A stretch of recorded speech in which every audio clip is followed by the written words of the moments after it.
¿Qué tal? ¿Cómo están? Buenas noches. Bienvenidos a la primera edición de Más Info, un nuevo espacio periodístico en la televisión pública, en la televisión de todos. Cada semana, junto a Andrea Tavares y Ana María Mizrahi, vamos a analizar en profundidad un tema de actualidad, un tema que nos involucre a todos como sociedad. Por eso, en este primer programa, elegimos la atención a la primera infancia, un tema que preocupa a los actores sociales y también a los actores políticos. Los expertos dicen que en los primeros 1000 días la atención es necesaria y determinante, puede dejar huella.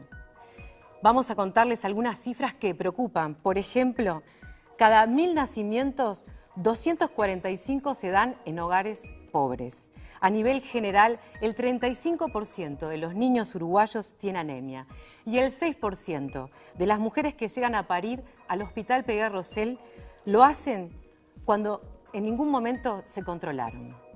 Y en los últimos años, si bien se ha dado un crecimiento en el gasto social, algunos analistas dicen que no se ha focalizado en algo que es necesario, en las mujeres y en los niños. Por eso, en este primer programa, Andrea Tavares nos va a presentar informes con especialistas a propósito de la importancia de ese cuidado en los primeros 1000 días. Junto a Ana María Mizrahi vamos a entrevistar al sociólogo Fernando Filgueira. Y en nuestra mesa vamos a tener diferentes miradas a propósito de las políticas sociales, junto al diputado del Frente Amplio Julio Bango y la diputada por el Partido Nacional Analía Piñeirúa. Así comienzan nuestros primeros 60 minutos de Más Info y, como les decía, temas que nos involucran a todos como sociedad. Y ya le vamos a dar las buenas noches a Andrea Tavares. ¿Qué tal, Liliana? Buenas noches. ¿Qué tal? ¿Cómo estás, Andrea? Bueno, estuviste trabajando durante mucho tiempo a propósito de esos primeros 1000 días.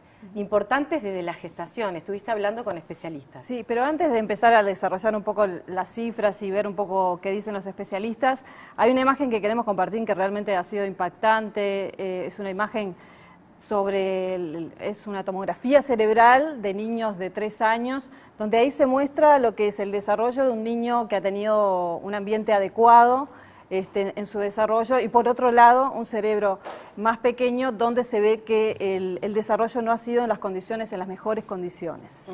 Andrea, se dice que esta imagen fue central para que el presidente José Mujica en su momento impulsara el programa Uruguay Crece Contigo, que es un programa que está orientado a atender a las mujeres y niños en situaciones más vulnerables. Sí, el presidente Mujica se ha referido varias veces a esa imagen donde el tamaño realmente es impactante y la relación entre un cerebro y otro es impactante. Lo más relevante de esta imagen, de esta evidencia científica, es que en los primeros 1000 días o en los primeros tiempos del niño, que no solamente va de su nacimiento, sino de su gestación, el cerebro al nacer se empieza a triplicar. Y digo que puede llegar a triplicarse porque depende de las motivaciones neurológicas que tenga, de los estímulos que tenga, y en muchos casos, como veíamos, ese desarrollo no se da, ese crecimiento y triplificación de los cerebros no se da, y no ocurre solamente con niños de contexto, uno puede pensar, de contexto más desfavorecido, también se da en todas las clases sociales. Vamos a ver entonces la primera parte de este informe. Hoy los niños en el Uruguay nacen, tenemos dificultades en ese nacimiento. La cantidad de niños que nacen va disminuyendo año a año y se registra una sostenida fecundidad en sectores socioeconómicos vulnerables. De cada 1000 nacimientos, 245 están por debajo de la línea de pobreza. Si hoy nosotros tenemos que los nacimientos en nuestro país también están muy sostenidos a expensas del aumento de las tasas de fecundidad y reproducción en la población más vulnerable, tenemos un problema. O sea, porque son poblaciones donde ya vienen con un capital educativo reducido, donde la inserción laboral de los padres es muy débil. Por eso es determinante lo que ocurre en los primeros 1000 días, que comienzan en la gestación y van hasta los pocos años de vida. Lo que pasa en este tiempo dejará huellas para el futuro de ese nuevo ser. Esta etapa es donde se van a cimentar todas las características, las habilidades cognitivas y sobre todo una cosa muy importante hoy que son las habilidades socioemocionales. Los estudios científicos en el área de la neurociencia evidencian que la historia del ser humano adulto dependerá de lo que ocurre en su cerebro hasta los 3 o 4 años. Lo clave en esto es que más o menos el niño cuando nace su cerebro pesa unos 400 gramos y en estos 3 primeros años de vida es como que triplica su peso, más o menos al tercer año pesa unos 1.400 gramos, que es casi lo que va a pesar en la etapa adulta. O sea, hay un crecimiento explosivo en el cerebro. Eso hace que esta etapa sea muy vulnerable a la falta de estimulación. Es donde se están generando todas las conexiones interneuronales. La explosión en el crecimiento del cerebro depende de la genética y de la experiencia. Ocurre un proceso que se llama epigenética, es decir, el moldeado de la carga genética a partir de estímulos ambientales. O sea, es una ventana de oportunidades que se abren y se cierran en esta etapa de la vida. Nunca hay tanto desarrollo cerebral, del desarrollo de las habilidades sensoriales como hay en esta etapa de la vida. Si esa estimulación no existe, surgen problemas. Y sobre todo nos sorprende en este momento que tenemos una gran incidencia de algunos problemas como son sobre todo los retrasos en el lenguaje en los niños.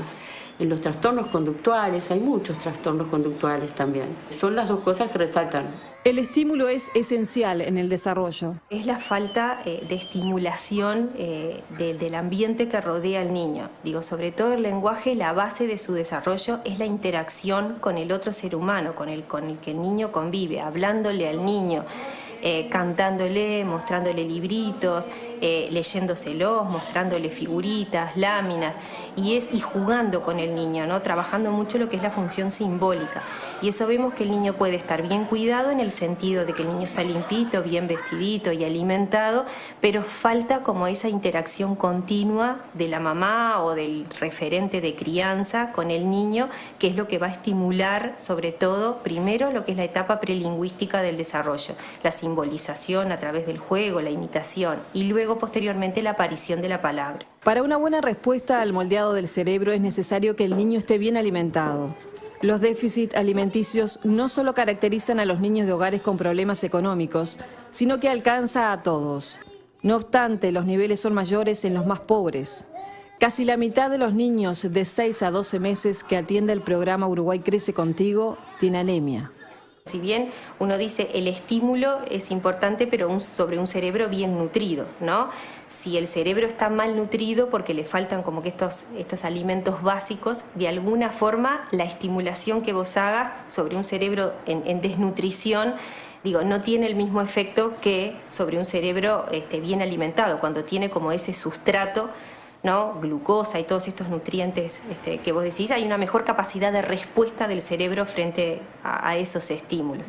La neuropediatría explica que quienes tienen deficiencias en el desarrollo quedan condenados a limitaciones difíciles de revertir. Por ejemplo, a veces los desfasajes, sobre todo en el área del lenguaje, repercuten directamente en lo que son los aprendizajes de la lectura y la escritura, y eso hace que el niño ya tenga un desfasaje escolar, muchas veces repite años, va al fracaso escolar y se sale del sistema educativo.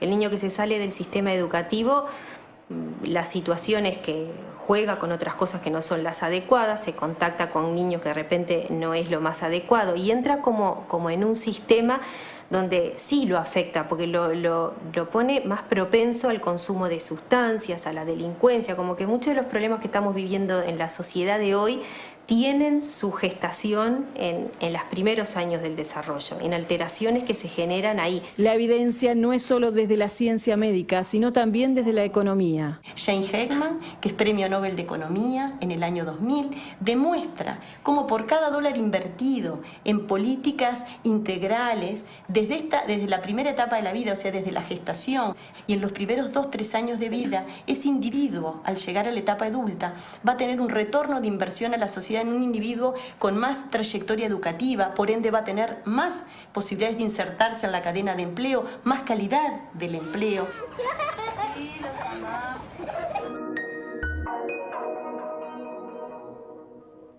Veíamos a Cristina Lustenberg, que es la coordinadora del programa Uruguay Crece Contigo, Andrea, donde plantea que existen problemas a la hora de hablar de los niños uruguayos y de esa primera atención. Sí, la pregunta con la que iniciamos un poco esta investigación y este programa era cómo nacen los niños en Uruguay, y a partir de empezar a responder esas preguntas hay un consenso, por lo menos, o la primera expresión que coinciden todos los técnicos, que es la situación en este momento es preocupante. Pero vamos a ver un informe donde se profundiza sobre cuál es el diagnóstico.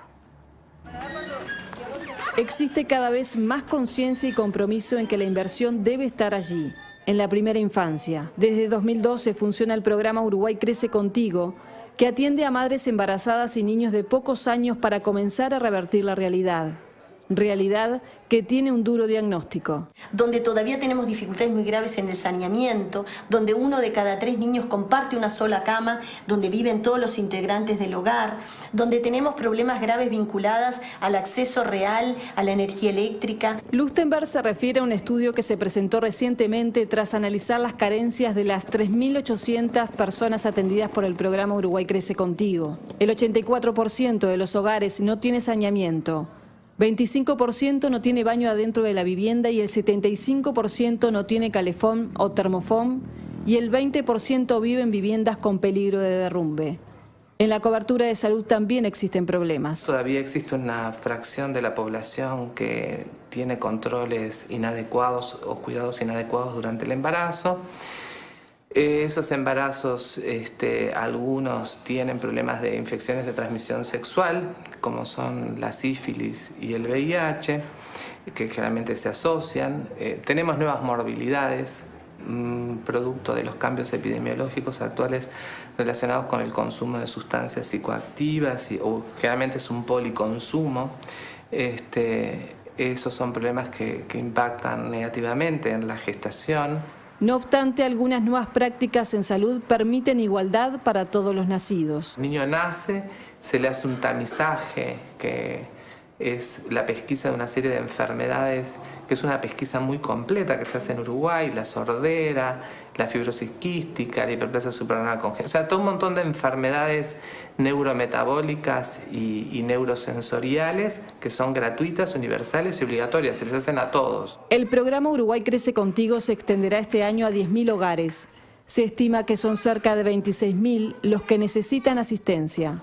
Y estamos hablando que estamos llegando a las familias donde la pobreza es más dura, donde hay consumo estructurado y problemático de sustancias, donde hay patologías de salud mental muy importantes. Para tener niños con desarrollo sano es necesario tener padres o cuidadores capaces. Lo que más me llama la atención es como la pérdida que tienen muchas mujeres de esa capacidad de ser madres, ¿no? Que es como que te están preguntando todo, como que parece que ese instinto de ser madres es como que se ha como diluido o perdido, y uno se pregunta, bueno, es que ¿en qué ámbito se criaron como que estas nuevas madres, estas madres jóvenes, ¿no? Si es en esos mismos ámbitos donde veían a esa mamá hacer o interactuar. Quienes gerencian el programa pretenden que haya un compromiso multipartidario para que permanezca más allá de los partidos de gobierno. Esto no solamente es un tema de derechos, que cada niño tenga garantizado a desarrollar su máximo potencial independientemente del lugar y las condiciones que nació. Lustenberg es clara con el compromiso. Por eso nosotros decimos hoy que en nuestro país, que hemos decidido ser pocos, seamos pocos, pero seamos buenos.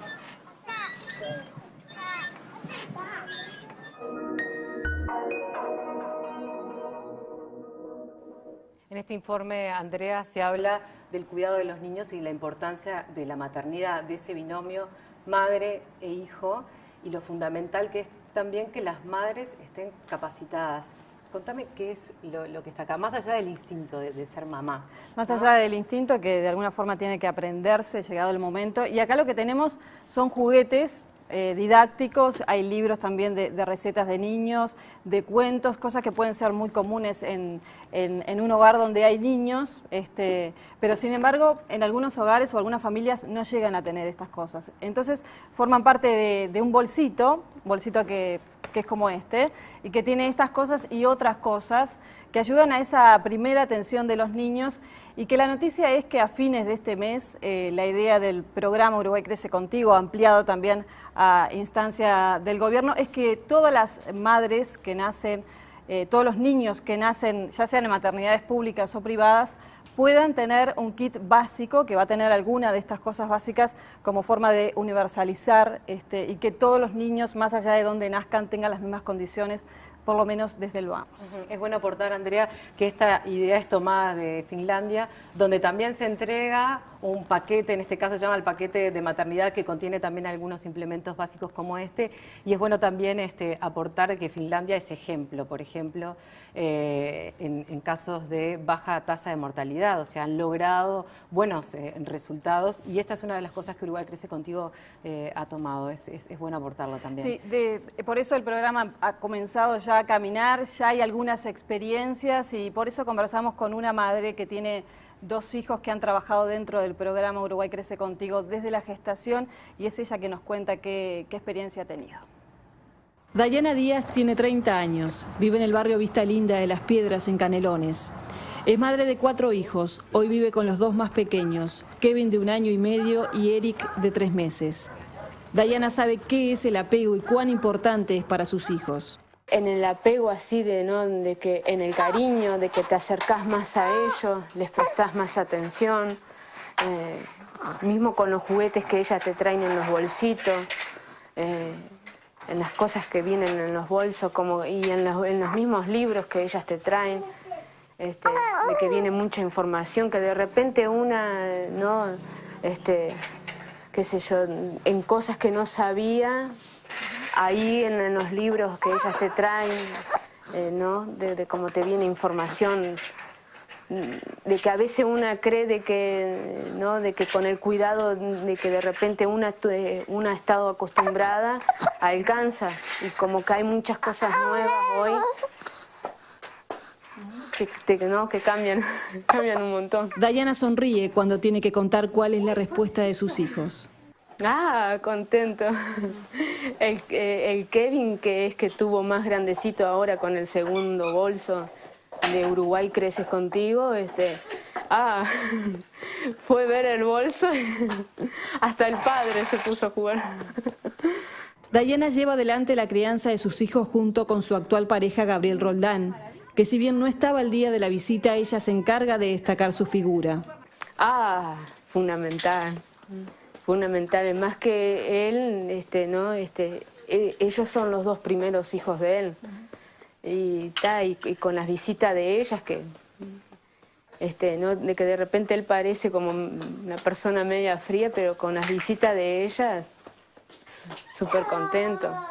Y ya le digo, con los bolsos, y nomás hoy que fue que vino el bolso y vinieron unos juguetes del padre, hasta el padre se puso a jugar con el hijo. Durante la entrevista, Dayana habla una y otra vez de Cintia y Cecilia y las mira porque están allí a su lado. Cintia es licenciada en nutrición y Cecilia es estudiante de trabajo social, ambas operadoras de cercanía del programa Uruguay Crece Contigo. Bien. Es más de que una de repente que no conoce a nadie o mismo amistad, vio que de pasar amigos así, es más yo que soy media, pero con ellas la verdad que se extrañan cuando pasan días y días, como yo le contaba a usted, ¿no? De que cuando pasan días y días que ellas no vienen, se extrañan mucho. Dayana aprendió sobre la importancia del cariño y del apego con sus hijos, pero también ha aprendido sobre lo esencial de la buena alimentación. Esta familia recibe una canasta de alimentos y aunque aún es irregular su entrega, le ha servido para mejorar lo que sus hijos comen. Un montón de cosas y comidas que de repente una no sabía. Ñoquis caseros no sabía hacer.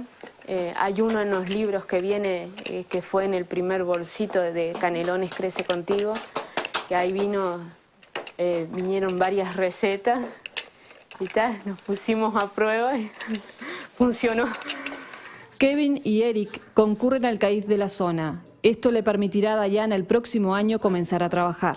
Por ahora son chiquitos, estoy yo con ellos, pero yo ya estoy pensando que ya hablé con mi cuñada, que ella está yendo al plan de Uruguay Trabaja.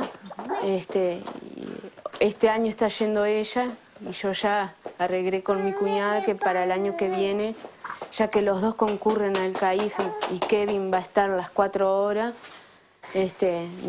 yo también trabajar con Uruguay Crece, con Uruguay Trabaja, perdón.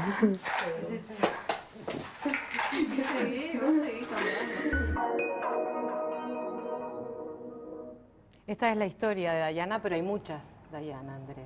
Sí. ¿No? Vamos a repasar cuántas familias son las beneficiarias de Uruguay Actualmente Crece. están trabajando con cerca de 3.000 familias y se ha hecho un diagnóstico que indica que son 26.000 las que en todo el país estarían necesitando de trabajar dentro de un programa como este. Y ella habla como un descubrimiento lo del apego, ¿no? Sí, pero logra expresarlo en palabras. Pero lo más emocionante de estar ahí es ver cómo los hijos también demuestran lo importante que es el apego con la madre desde la expresión, desde el acercamiento. Realmente es un resultado palpable.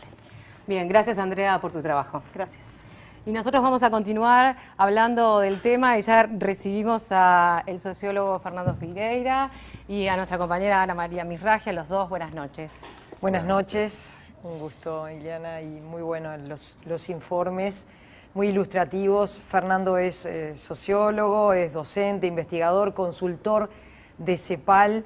Y para empezar, le vamos a pedir una respuesta breve respecto a, ante esta realidad, ante este Uruguay, ¿qué acciones para poder soñar verdaderamente un Uruguay diferente?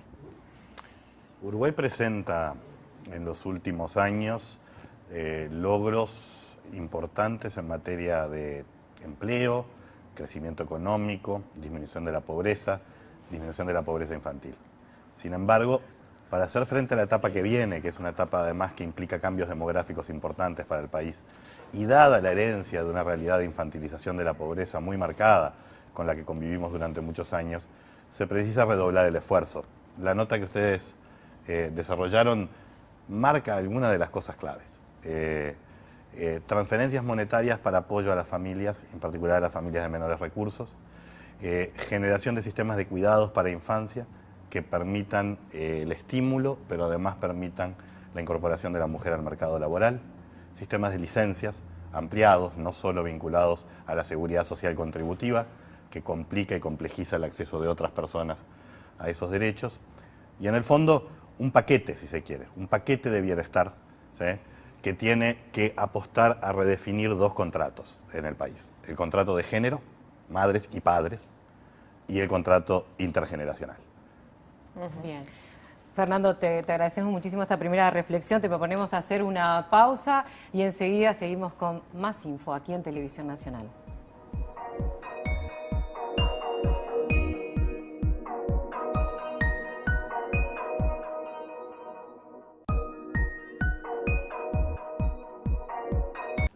Seguimos en Más Info, son las 22:55, estamos en vivo desde los estudios de Televisión Nacional y queremos contarles, y les cuento también a Fernando y a los invitados, que una de las propuestas de Más Info es incluir a medios invitados. Y en este caso, para que les hagan una pregunta a nuestros entrevistados, en este caso nos fuimos hasta La Diaria y aquí está la pregunta de nuestra colega Patricia Puyol.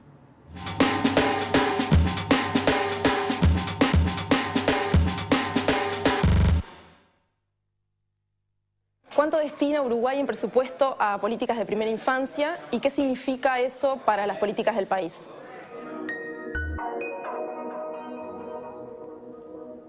Bien, esta era la pregunta de Patricia Puyol, a la cual agradecemos, por supuesto, su participación. Fernando. No es una estimación que se pueda hacer exacta por cómo están organizados las líneas presupuestales, pero como primer dato, en infancia, 0 a 18 años, no primera infancia, en infancia el país gasta aproximadamente un poco más de 5 puntos del PIB, del PBI, ¿sí? Esto es aproximadamente un poco más del 26% del gasto público social, entre 25, 26, 27% del gasto público social. El grueso de ese gasto es educación, prácticamente el 60%, ¿sí? Luego más o menos un 20% salud, y luego un 20% son maternidad, transferencias monetarias a infancia, etcétera, etcétera, etcétera. Si fuéramos a estimar para primera infancia, considerando hasta los 4 años, ¿sí?, aproximadamente el gasto, se ubicaría aproximadamente entre 1 punto algo y casi 2 puntos del PIB, dependiendo de lo que pongamos dentro de ese gasto. Básicamente son tres los grandes rubros que generalmente se consideran en la literatura internacional y en las mediciones. Se consideran las transferencias monetarias a las familias, en particular a las familias con hijos pequeños, se consideran los servicios, ¿sí? Y se consideran muchas veces otros elementos que van por la vía de exoneración fiscal, que también es una renuncia fiscal que hace el Estado, ¿sí? Y por lo tanto es una forma de gasto. Si consideramos eso, aproximadamente el gasto en los países que mejor han resuelto el problema de transiciones demográficas, de inversión en infancia, de ampliación de los derechos de maternidad y paternidad, estamos hablando de entre 5 y 8 puntos del PBI, los países nórdicos típicamente. Nosotros estamos en uno con poco, uno con un poquito más tal vez. Fernando, quizás no todo el mundo tiene claro que cuando se habla de quiénes son los pobres son los niños, las niñas, los adolescentes y las mujeres jóvenes, y tu propuesta es que eso se tiene que ir revirtiendo. Sí, predominantemente Uruguay presenta una pauta que se llama de desbalance generacional del bienestar. El bienestar no está distribuido en forma homogénea entre diferentes generaciones y edades. Seguimos teniendo una pobreza fuertemente concentrada en la infancia, aunque ha disminuido notoriamente, pero la relación entre la pobreza en infancia y la pobreza en la población general, y en particular en la población adulta mayor, sigue siendo muy desbalanceada. Adolescentes también y mujeres jóvenes también. Eso con respecto al tema pobreza, esto se repite para indigencia, ¿sí? Pero en general, en el informe que ustedes mostraban, muestran a la categoría de población más cercana a la situación de indigencia o de extrema pobreza, ¿sí? Ese grupo de familias con los que debe trabajar Uruguay Crece Contigo se encuentran allí.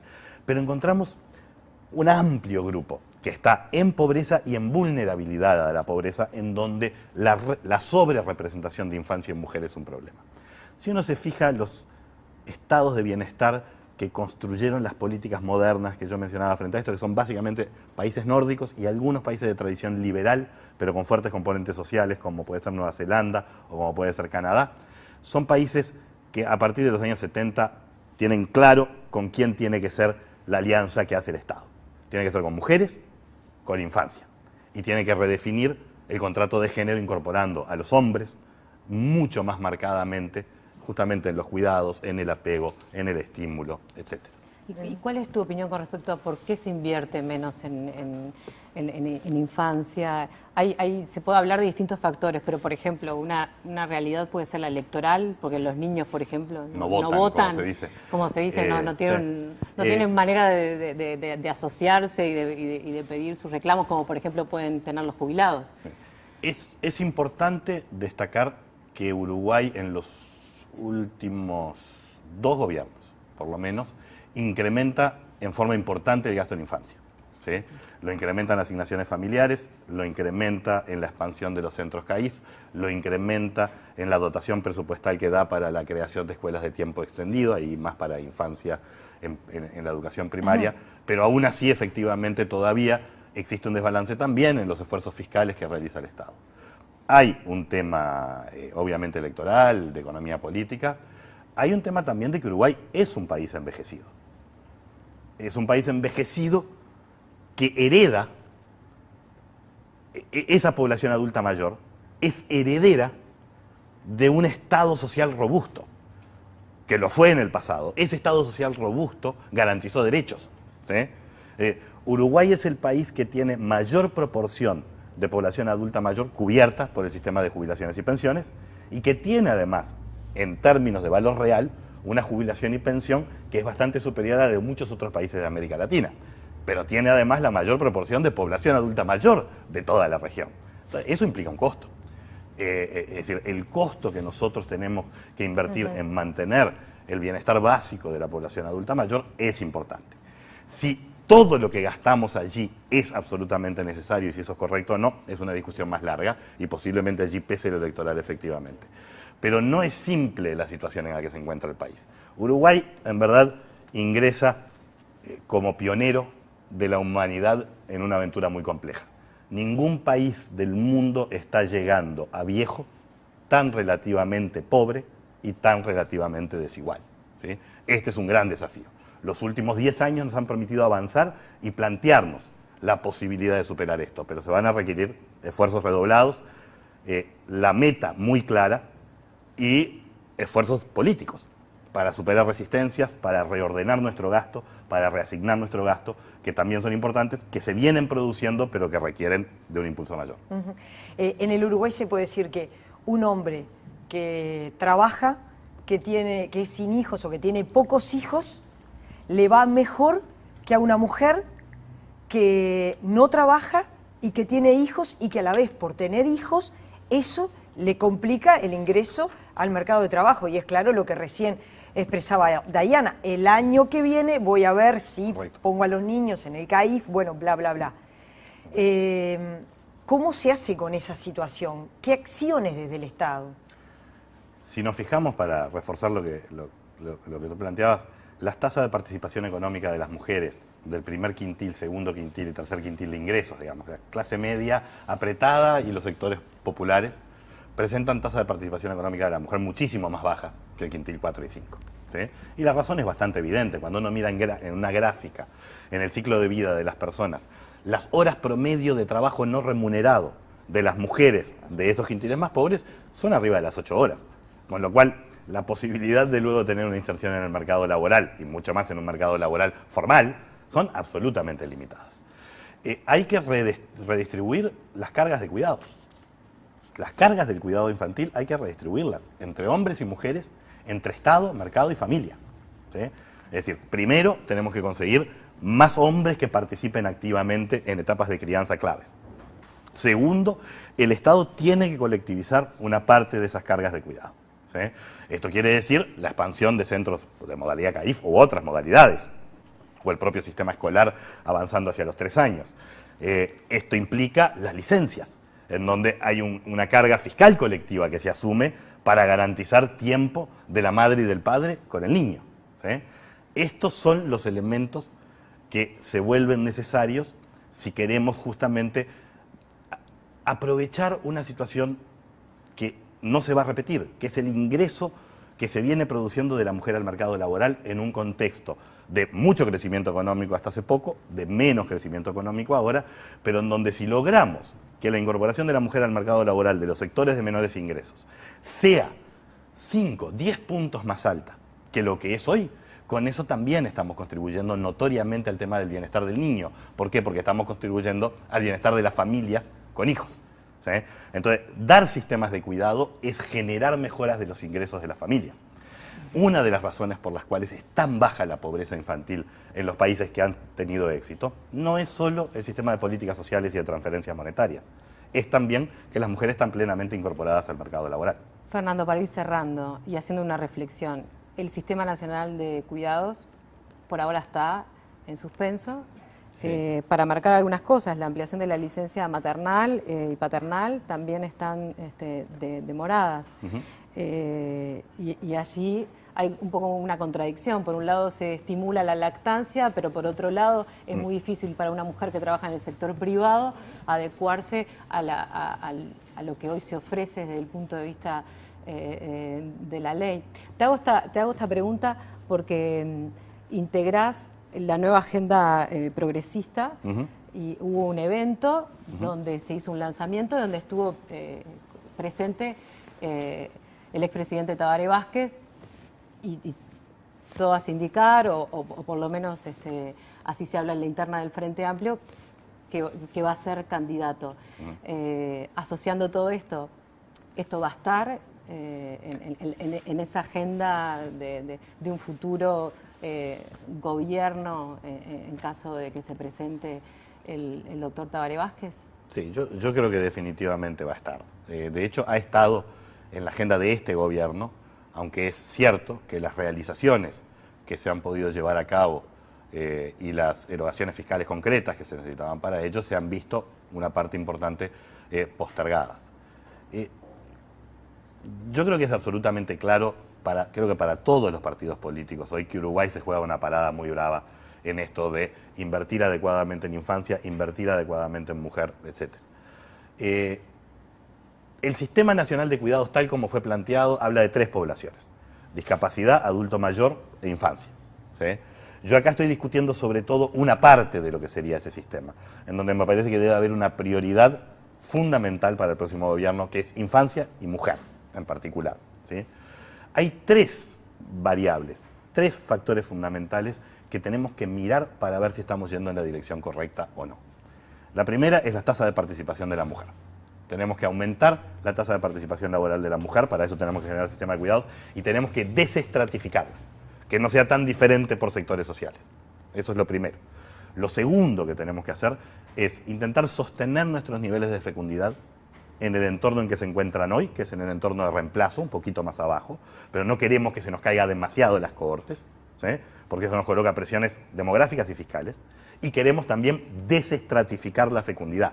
Esto es, sostener y hasta aumentar un poquito la de los sectores medios y bajar un poco más la de los sectores bajos, y sobre todo modificar el calendario reproductivo. Y queremos que la pobreza infantil continúe bajando, y no solo continúe bajando, baje a tasas superiores que la pobreza general. Si logramos esas tres cosas en el futuro próximo y hacemos las inversiones adecuadas para lograrlo, entonces estaremos ingresando en esta etapa compleja, desafiante, que entra el Uruguay en términos demográficos y en términos de desarrollo social, porque ya atacó las bases más generales, que auguran, yo creo, un destino positivo, una posibilidad futura de mayor bienestar y de mejor distribución de dicho bienestar. Ahora bien, esas variables, cuando uno mira los países mediterráneos, no lo resolvieron bien. España, Portugal, Italia, etc. Cuando uno mira los países nórdicos, lo resolvieron bien. Nuestro ADN no es nórdico, ¿sí? Nuestra economía política, nuestra estructura productiva, etc., no lo es. Por lo tanto, cambiar no es fácil y hay un problema de espacios fiscales, ¿sí? ¿Cuánto podemos expandir nuestra fiscalidad o cuánto tenemos que reasignar nuestro gasto? Ana María, nos vamos quedando con esta Fernando, reflexión. Gracias por haber venido esta noche, ¿eh?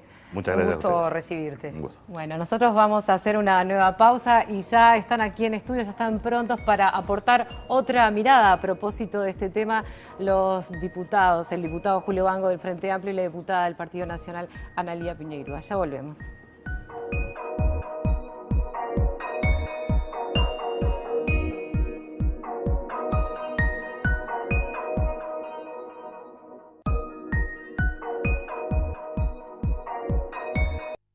Lo primero que hay que machacar y machacar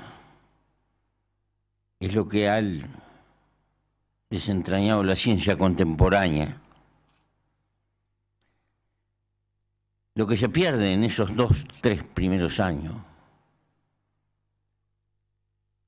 Esa aventura que comienza en el vientre de las mujeres. Lo que no se da allí, lo que mal se atiende allí, nunca más se recupera.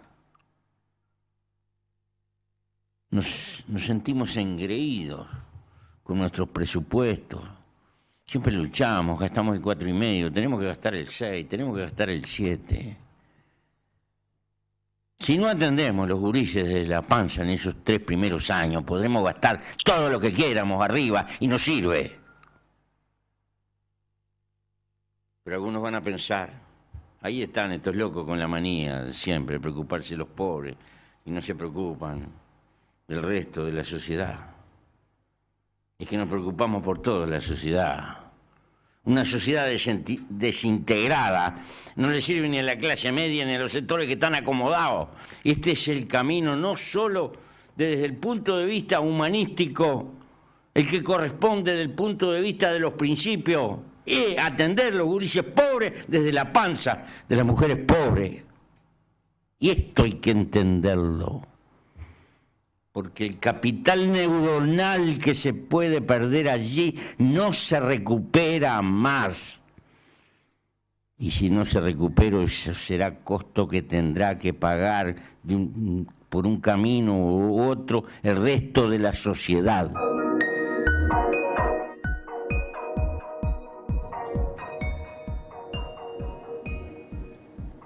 Y es un gusto tener en esta noche aquí al diputado del Frente Amplio, Julio Bango, bienvenido, a la diputada del Partido Nacional, Analía Piñeirúa, bienvenida también.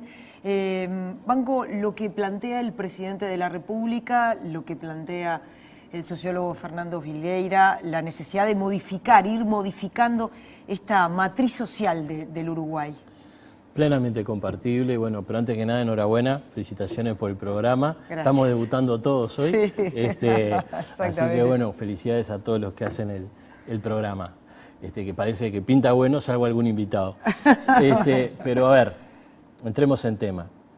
El país tiene un acumulado en esto, un acumulado que no debe perder. Es un acumulado que viene, porque capaz que la idea es que nos peleemos, que también lo podemos hacer, pero yo quiero gastar mi tiempo hoy, invertir mi tiempo hoy, en ver los acumulados que tenemos y en los problemas que tenemos, y plantear 3 desafíos. El problema que tenemos en el itinerario, el retorno de la democracia para acá, 1989, hubo un plebiscito en donde se indexaron las pasividades al índice de salario medio, y eso permitió que cuando llegamos al declive total, al desastre total, al terremoto del 2002, la pobreza en los mayores de 65 años era 6.5%, una de las menores pobrezas del mundo, comparado con los países nórdicos. Mientras tanto, la pobreza infantil había evolucionado y se había colocado, si miramos la línea anterior, al 61%. Si lo comparamos con la línea de hoy, cerca del 68%. Y ese era el desnivel del que hablaba el sociólogo Fernando Filgueira. ¿Qué hemos hecho? Hemos hecho un plan como el Plan CAIF, que nació en 1986, que ha permitido aguantar el temporal, pero que no lo pudo lograr solo, como política de infancia. El gasto se torció hacia los sectores de las franjas más veteranas de la sociedad. Y el desafío que tenemos es, sin quitar la plata de los veteranos, para que nos está escuchando nos entienda bien, es cómo invertimos más en la infancia. Hemos empezado a dar vuelta la cuestión. En 2009, a mí me tocó, tuve el privilegio de participar del primer gobierno del Frente Amplio, el gobierno del doctor Tabaré Vázquez, y ser el director del área de infancia y adolescencia del Ministerio de Desarrollo Social.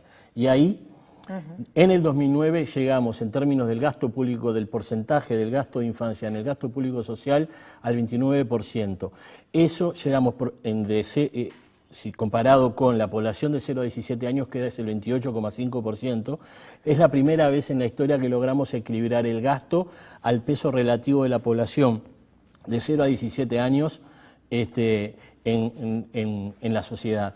Pero como a mí no me gusta ver la mitad del vaso que está lleno, me quiero parar, capaz que en una segunda intervención, es lo que nos falta, que todavía es mucho. ¿Se podrá modificar la matriz social, diputada?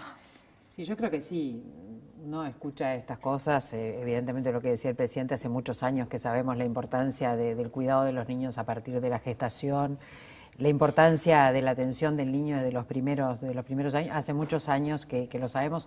A uno le cuesta a veces enfrentar esta realidad cuando tenemos un país que ha crecido desde el año 2003, 2004, hasta la fecha a niveles desconocidos, que ha solucionado sus problemas de empleo, que ha aumentado el salario, que todavía subsista lo que Juan Pablo Terra llamó en los 80 la infantilización de la pobreza, con esas consecuencias que vimos. Julio hablaba del programa CAIF, los Centros de Atención a la Infancia y a la Familia, que son programas que han sido ya evaluados y que dan cuenta de la importancia que tienen en el desarrollo psicomotriz, en la socialización de los niños, que los coloca además la educación inicial en general, y quienes van al CAIF también tienen una performance educativa mucho mejor en primaria y en secundaria, lo que es un factor muy importante a la hora de abatir la pobreza, porque esos niños tienen otra perspectiva desde el punto de vista educativo, y seguramente quien tiene un buen desempeño educativo va a conseguir un buen empleo bien remunerado a la postre. Entonces, yo creo que, por ejemplo, hubiera esperado que cuando se dispone de un presupuesto tanto más grande que en otras épocas, se hubiera ampliado mucho los centros de atención a la infancia y a la familia, porque además tienen impacto también en las familias. Esos centros no solo trabajan con los niños, sino que también trabajan con sus madres, les dan pautas de crianza, pautas de nutrición, que son varias de las cosas que se han dicho acá que son tan necesarias en el desarrollo el desarrollo de los niños. Apenas en estos 9 últimos años de administración Frente Amplista han crecido nada más que un 15% los centros de atención a la infancia y a la familia, cuando los presupuestos anuales de los dos gobiernos han sido muy superiores a los anteriores cuando estos centros comienzan a desarrollarse. En el acuerdo multipartidario que se celebró, se decía que se pretendía alcanzar a todos los niños que estaban bajo la línea de pobreza vía centros CAIF, vía otros mecanismos. Se decía que había que universalizar la educación de los niños de 3 años y también llegar a los niños de 0 a 2 años, dado que la oferta pública en esta materia era insuficiente y sigue siendo insuficiente. O sea, no se ha puesto un especial hincapié en esta área, que a mí me parece muy importante y que además quizás en una próxima intervención podamos desarrollar, también cumple una función muy importante para amparar a las mujeres, a las madres de esos niños, a las mujeres pobres, que son las que sufren las peores consecuencias de la pobreza, las mujeres. Banco, 15% nada más durante los gobiernos del Frente Amplio se aumentó los centros CAIF. Vamos a los datos, entonces. 2005, cuando a mí me tocó financiar la ampliación del plan CAIF.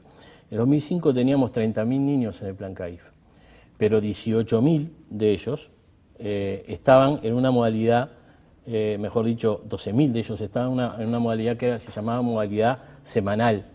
Es decir, en el 2004 hubo un salto importante, pasamos de 18 a 30.000 niños, pero ese salto que dimos fue concentrado en los 2 y 3 años, no en los 0 y 1 años, y todos vimos y estamos conscientes de la importancia que tiene empezar en 0 y 1 año, y lo que sucedió fue que además había una atención semanal.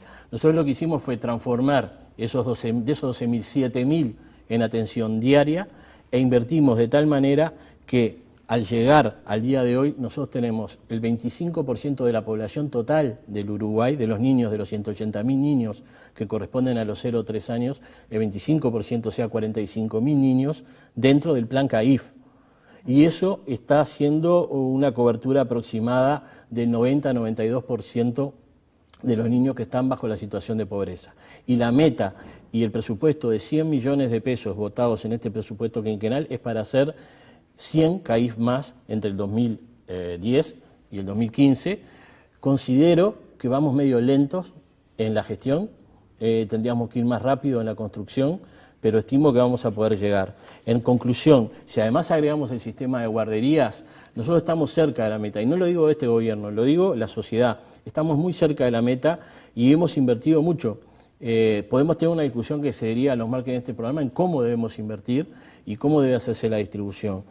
Yo no me quedo conforme con lo que logramos, pero nosotros salimos de un terremoto donde los niños comían pasto y hoy tenemos el 92% de los niños considerados pobres dentro de un sistema de atención a la primera infancia, que concuerdo totalmente con Analía Piñeirúa, la relevancia que tiene para que las madres puedan acceder al empleo, y ese es otro de los desafíos que tenemos para adelante. Tenemos el desafío de trabajar desde la panza, como decía el presidente, en pautas de crianza, controles de salud, alimentación y nutrición.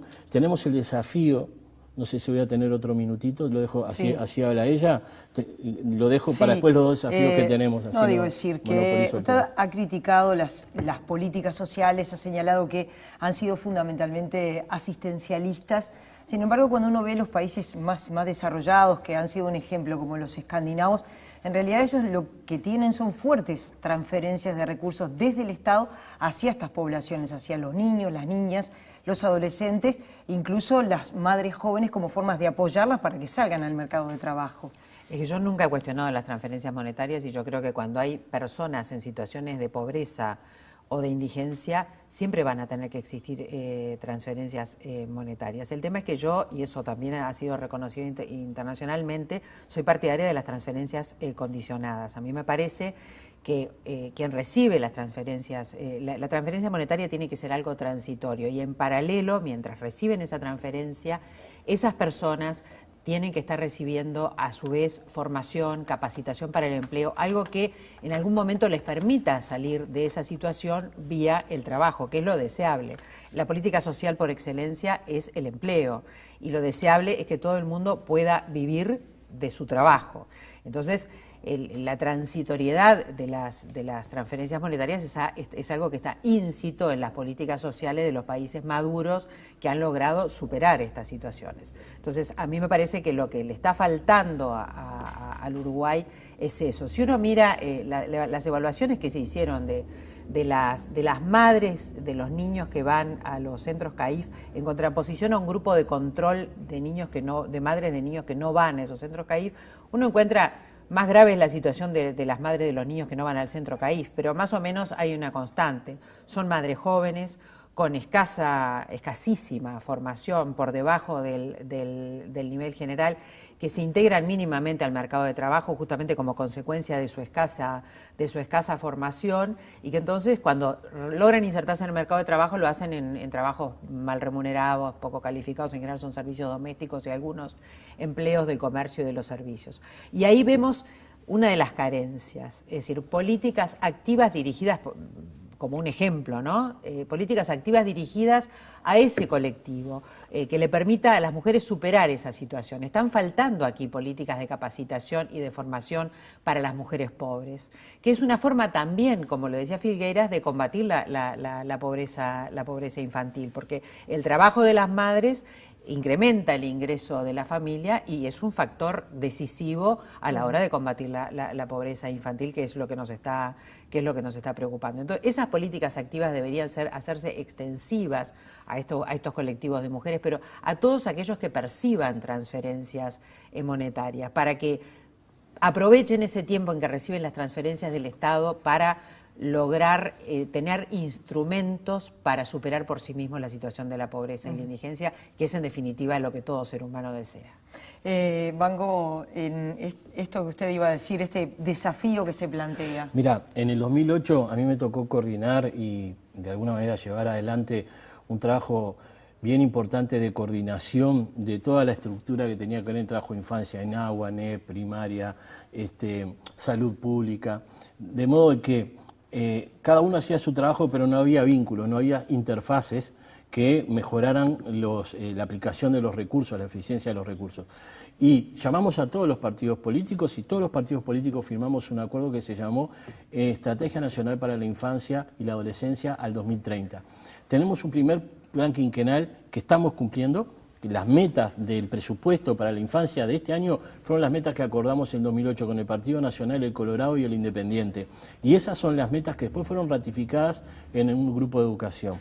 El desafío es tener mejores educada a nuestra población, a nuestros niños, mejor alimentados y con buenos niveles de ingreso y en buenos trabajos a las madres. Por eso el Instituto Nacional de Formación y Empleo está capacitando justamente a estas madres, comparto plenamente, está capacitando a estas madres para que no solo logren un trabajo, sino logren un trabajo de calidad que le permita paliar el sustento familiar. Porque ¿qué es un niño pobre?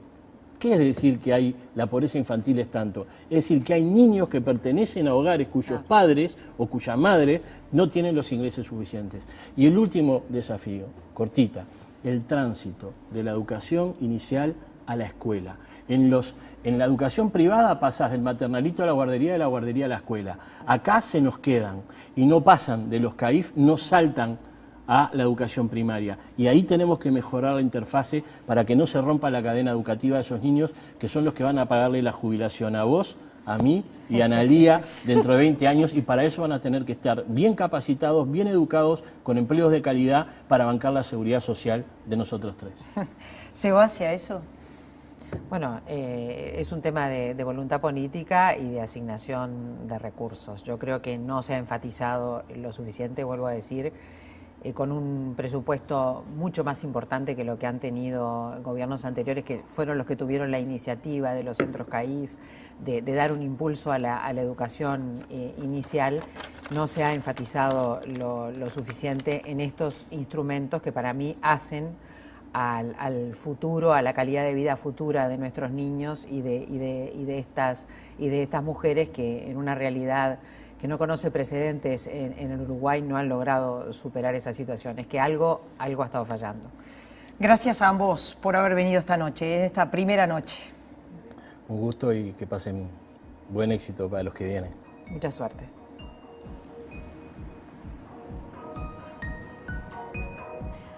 Bien, y estamos llegando al final, Andrea. Las miradas, distintas miradas sobre este tema, sobre la atención a la primera infancia, pero ahora le queremos adelantar que vamos a tener el próximo programa.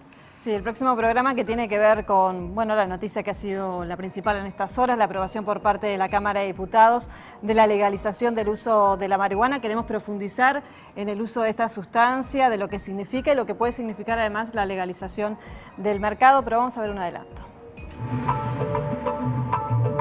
Nosotros tenemos una contradicción en la legislación que se les permite a las personas una actitud, un uso, una conducta, ¿no? Y por otro lado se le prohíbe todo lo que tiene que hacer para poderla tener.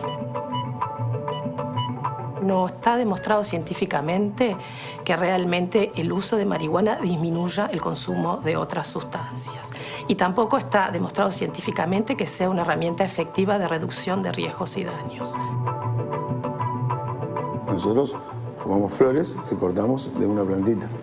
No tiene agroquímicos, no tiene agrotóxicos, no tiene ningún fertilizante extraño, ni cuerpos extraños, ni se prensa, ni se pudre.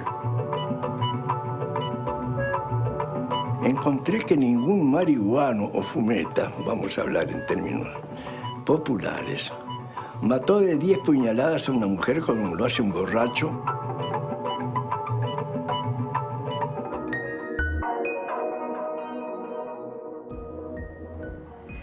Y la entrevista central para el próximo jueves va a ser la doctora Raquel Peiraube, es toxicóloga y además experta en la atención de aquellas personas con el uso problemático de drogas.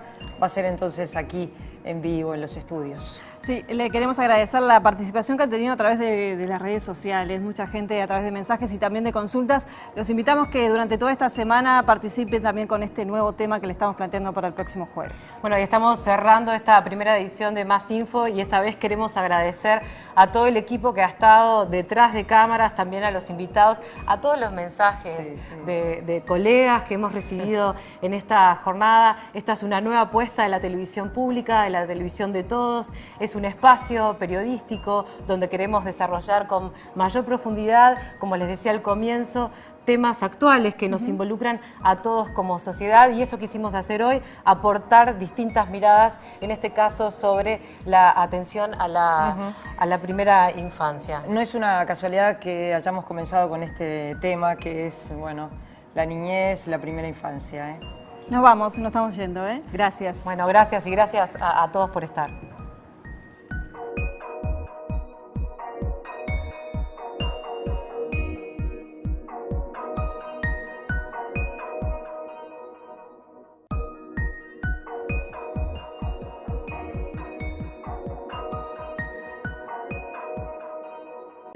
Leyéndoselos, mostrándole figuritas, láminas y jugando con el niño, ¿no? Trabajando mucho lo que es la función simbólica.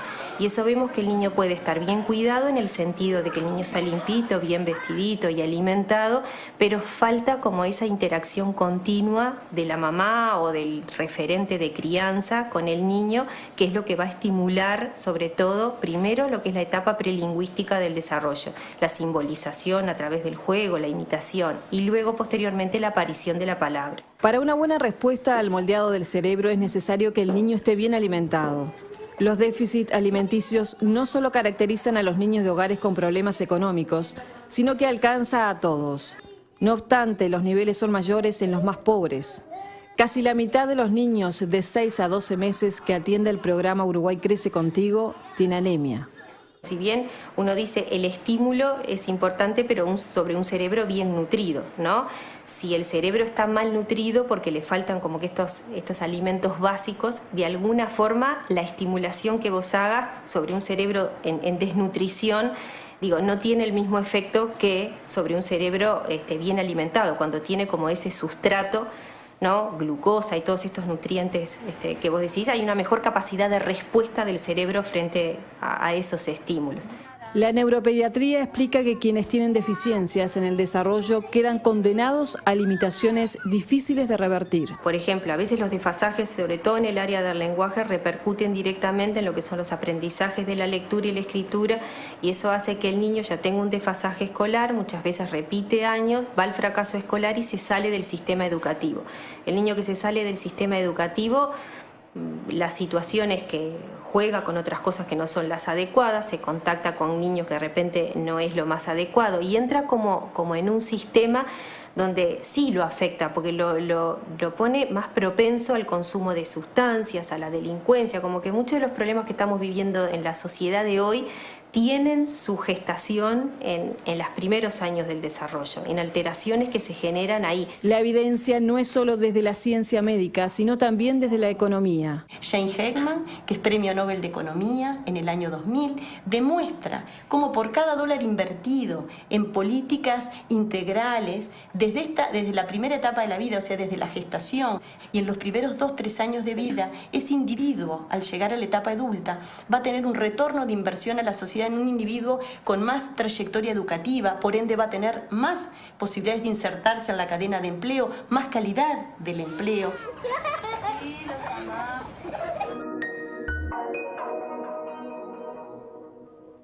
Veíamos a Cristina Lustenberg, que es la coordinadora del programa Uruguay Crece Contigo, Andrea, donde plantea que existen problemas a la hora de hablar de los niños uruguayos y de esa primera atención. Sí, la pregunta con la que iniciamos un poco esta investigación y este programa era cómo nacen los niños en Uruguay, y a partir de empezar a responder esas preguntas hay un consenso, por lo menos o la primera expresión que coinciden todos los técnicos, que es la situación en este momento es preocupante. Pero vamos a ver un informe donde se profundiza sobre cuál es el diagnóstico.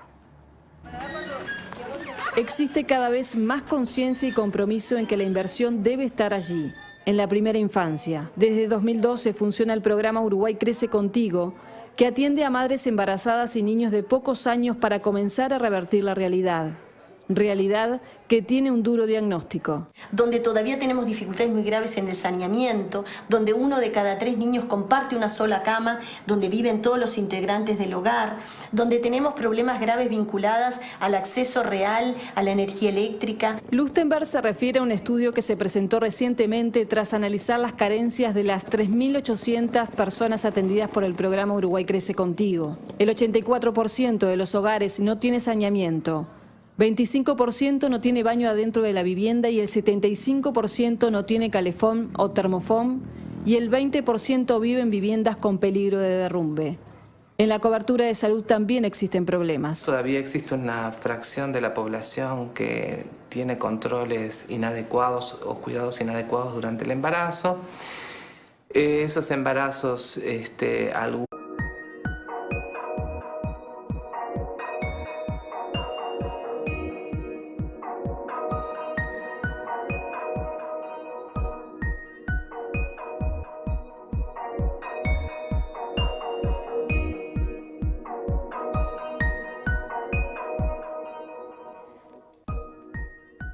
¿Qué tal? ¿Cómo están? Buenas noches.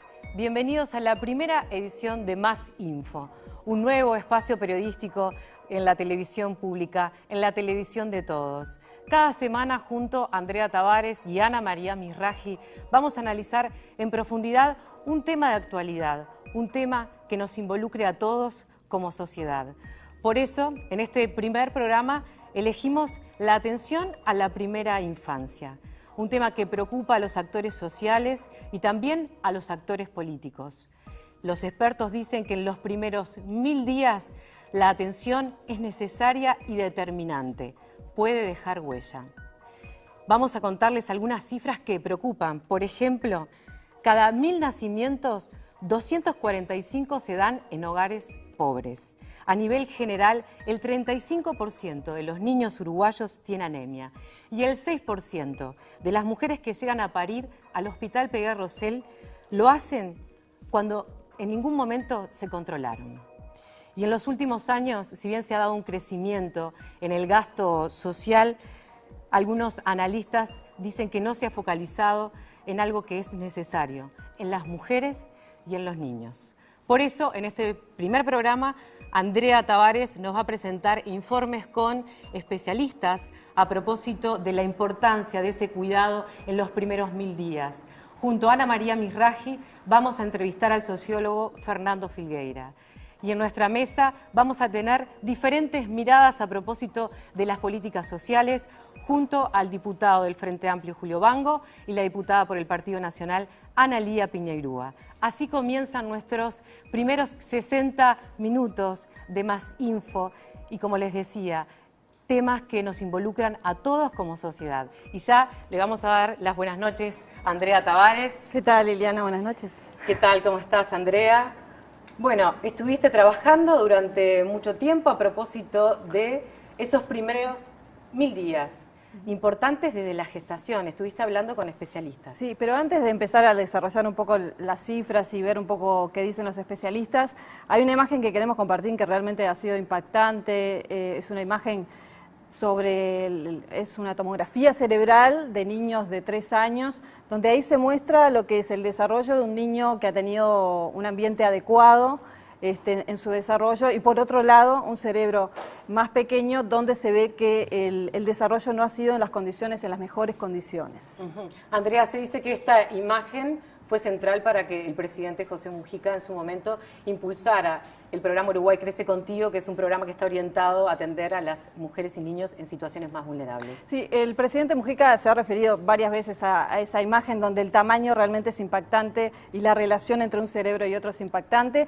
Lo más relevante de esta imagen, de esta evidencia científica, es que en los primeros 1000 días o en los primeros tiempos del niño, que no solamente va de su nacimiento, sino de su gestación, el cerebro al nacer se empieza a triplicar. Y digo que puede llegar a triplicarse porque depende de las motivaciones neurológicas que tenga, de los estímulos que tenga, y en muchos casos, como veíamos, ese desarrollo no se da, ese crecimiento y triplificación de los cerebros no se da, y no ocurre solamente con niños de contexto, uno puede pensar, de contexto más desfavorecido, también se da en todas las clases sociales. Vamos a ver entonces la primera parte de este informe. Hoy los niños en el Uruguay nacen, tenemos dificultades en ese nacimiento. La cantidad de niños que nacen va disminuyendo año a año y se registra una sostenida fecundidad en sectores socioeconómicos vulnerables. De cada 1000 nacimientos, 245 están por debajo de la línea de pobreza. Si hoy nosotros tenemos que los nacimientos en nuestro país también están muy sostenidos a expensas del aumento de las tasas de fecundidad y reproducción en la población más vulnerable, tenemos un problema. O sea, porque son poblaciones donde ya vienen con un capital educativo reducido, donde la inserción laboral de los padres es muy débil. Por eso es determinante lo que ocurre en los primeros 1000 días, que comienzan en la gestación y van hasta los pocos años de vida. Lo que pasa en este tiempo dejará huellas para el futuro de ese nuevo ser. Esta etapa es donde se van a cimentar todas las características, las habilidades cognitivas y sobre todo una cosa muy importante hoy que son las habilidades socioemocionales. Los estudios científicos en el área de la neurociencia evidencian que la historia del ser humano adulto dependerá de lo que ocurre en su cerebro hasta los 3 o 4 años. Lo clave en esto es que más o menos el niño cuando nace su cerebro pesa unos 400 gramos y en estos 3 primeros años de vida es como que triplica su peso, más o menos al tercer año pesa unos 1.400 gramos, que es casi lo que va a pesar en la etapa adulta. O sea, hay un crecimiento explosivo en el cerebro. Eso hace que esta etapa sea muy vulnerable a la falta de estimulación. Es donde se están generando todas las conexiones interneuronales. La explosión en el crecimiento del cerebro depende de la genética y de la experiencia. Ocurre un proceso que se llama epigenética, es decir, el moldeado de la carga genética a partir de estímulos ambientales. O sea, es una ventana de oportunidades que se abren y se cierran en esta etapa de la vida. Nunca hay tanto desarrollo cerebral, del desarrollo de las habilidades sensoriales como hay en esta etapa de la vida. Si esa estimulación no existe, surgen problemas. Y sobre todo nos sorprende en este momento que tenemos una gran incidencia en algunos problemas como son sobre todo los retrasos en el lenguaje en los niños. en los trastornos conductuales, hay muchos trastornos conductuales también. Son las dos cosas que resaltan. El estímulo es esencial en el desarrollo. Es la falta de estimulación del ambiente que rodea al niño. Digo, sobre todo el lenguaje, la base de su desarrollo es la interacción con el otro ser humano, con el que el niño convive, hablándole al niño, cantándole, mostrándole libritos.